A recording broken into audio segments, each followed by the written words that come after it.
Okay, so again, if you haven't seen part one and two, I suggest that you go back and take a look at those. But let's talk about some solutions here. Okay, so the hardest thing to do, and I'll get more into this in a second, but the hardest thing to do is to recognize that you are getting into this mode, right? That you're getting into the mode of, you know what, I'm doing that thing. I can feel myself getting into my procrastination mode. I'm waiting until the last second. I know that I'm starting this burnout cycle, and the burnout cycle does not end well for me. So that's important, is to be in a mindful state and be like, ooh, ooh, I'm putting things off. I know that I'm putting things off. And when I'm putting things off, it's putting me in a dysregulated emotional state, right? So here's my little bug. And it's like, oh, you know what? I know what this is. I'm getting to that point, and I've done this before. I'm putting things off, and it's putting me in a bad emotional state, right? So, like, this can be really hard, but it's also really important. And usually it's something that if you're an older person, you can start to kind of recognize the cycle. If you are watching this video because your kid has ADHD, then you as the adult have to be the external prefrontal cortex and be like, I think they're doing this particular pattern of behavior because they may not recognize it. Um, Once you've recognized that, try to identify what your pattern of procrastination is. Are you avoiding, like, are you pretending that that giant folder of work doesn't exist? Are you instead using procrastivity? Are you buzzing around doing a whole bunch of things that are not the thing that you need to do, right? What is the thing that you're doing? And this is going to sound very counterintuitive, but I promise that it's important, and I'll talk more about this in a second. You are going to give yourself a rest. So here is my bug, and part of the reason that we get into this frantic state of burnout where we put things off and we make ourselves go into deadline mode is not because we enjoy the feeling of deadline mode, although that can get very addictive. We can get addicted to cortisol just like anything else. But it's because we are emotionally dysregulated, right? We feel as though we are in fight, flight, freeze, and fawn. And so this is what we have to do. So in order for us to begin this process, we need to allow our brain some rest. And we're going to talk about like what that looks like in a second. Okay. So that was me attempting to draw some covers for my little bug here who is taking a nap. Um, so we need to allow our brain some rest. And we're going to go through kind of like how to negotiate with your brain. The next part of this, and this can feel, we have to be careful about this because the fact of the matter is we don't want to encourage our brains to mask, but if we are in an emotionally dysregulated state, we have to be able to change our mindset. And that means that we have to start thinking in ways that do not necessarily in the moment feel natural to us. So if we feel frantic and dysregulated, what would a regulated person look like? So here is my bug, and they are putting on a bee costume. What do I want this to be? What do I want to look like when I am not in this emotionally dysregulated state, right? If I thought of myself as the emotionally regulated person completing this task, what would that look like? And that is a mindset shift, right? And sometimes that's as simple as I don't feel as though I am frantic and overwhelmed, and all I have to do is just make like a little list of like things to accomplish, right? So I'm supposed to do an essay. It was due yesterday.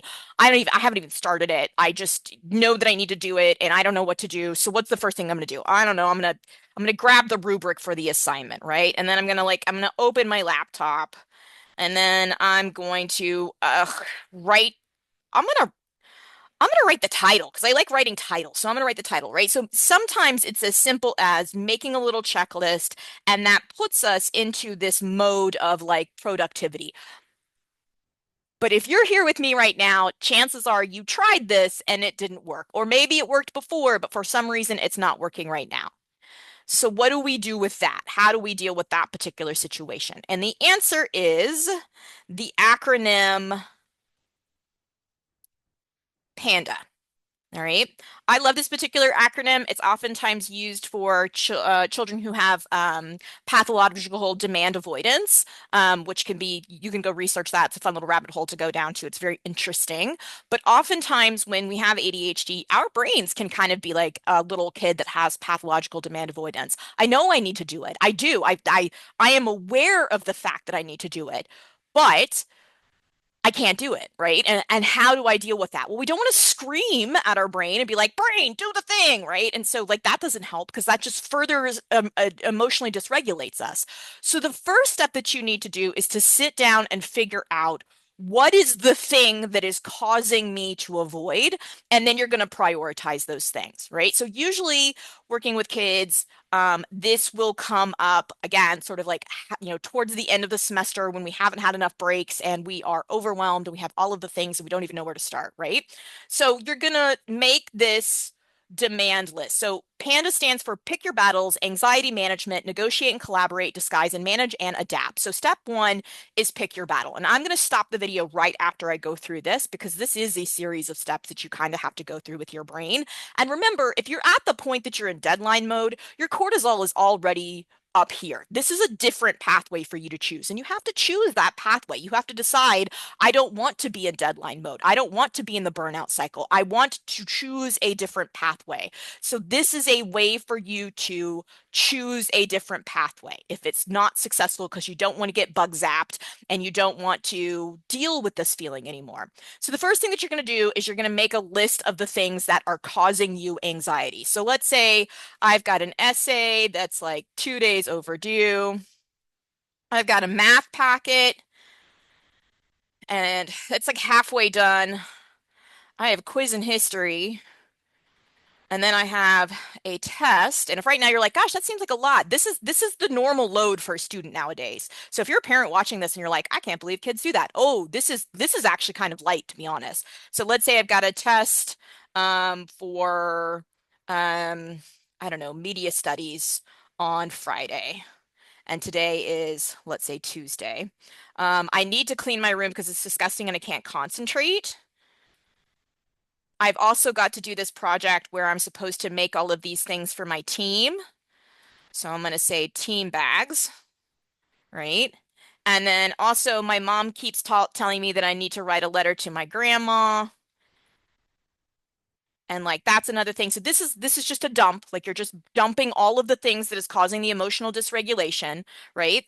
And you're going to then go through, and this is where it gets kind of like you need to negotiate with your brain, like pick your battles. What's the most important thing right now? Okay. So importance rank. Well, grandma's letter is really, really super important. But comparatively speaking, I'm going to put grandma on a scale of 1 to 10, one being least important and 10 being most important.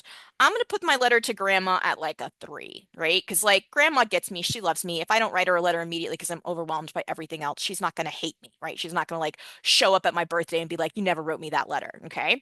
Team bags, also super important. And like it's definitely coming up, but this is kind of a fun thing to do. So that might be something that I want to put as a reward. So I'm going to put this as a 5. Cleaning my room, honestly, I can't get anything done until I actually clean my room, but I do recognize that this might be procrastivity. So I'm going to put cleaning my room at importance level 7.